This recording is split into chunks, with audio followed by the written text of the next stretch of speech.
The Telltale Heart. True, nervous. Very, very dreadfully nervous I had been and am. But why will you say that I am mad? The disease had sharpened my senses, not destroyed, not dulled them. Above all was the sense of hearing acute. I heard all things in the heaven and in the earth. I heard many things in hell. How, then, am I mad? Hearken, and observe how healthily, how calmly I can tell you the whole story.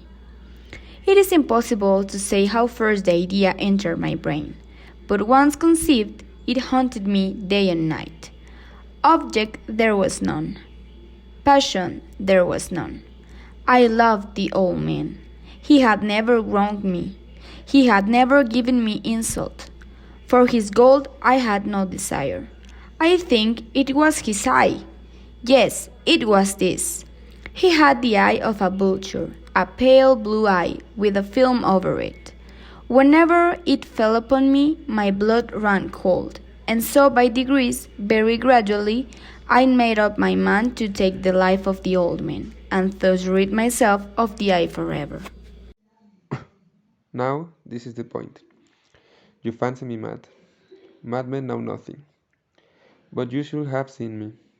You should have seen how wisely I proceed, with what caution, with what foresight, with what dissimulation I went to work. I was never kinder to the old man than during the whole week before I killed him. And every night, about midnight, I turned the latch of his door and opened it. Oh, so gently. And then, when I had made an opening sufficient of my head, I put in dark lantern, and close, that no light shone out. And then I trust in my head. Oh, you will have later to see countly I trust in him. I moved it slow, very, very slow, so that I might not disturb the old man's sleep. I took me an hour placed my whole head within the opening so far. I could see him, and he slowly opened his bed. Ha! Would a madman have been so wise as this? And then, when my heart was well in the room, I undid the lantern cautiously, so cautiously. I undid it just so much that a single thin ray fell upon the vulture eye. And this I did for 7 long nights, every night just at midnight. But I found the eye always closed, and so it was impossible to do the work, for it wasn't the old man who vexed me, but his evil eye.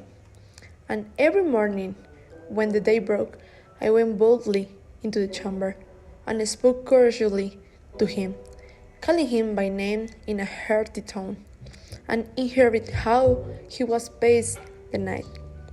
So, you see, he would have been a very proud old man, indeed, to expect that every night, just at 12, I looked upon him while he slept.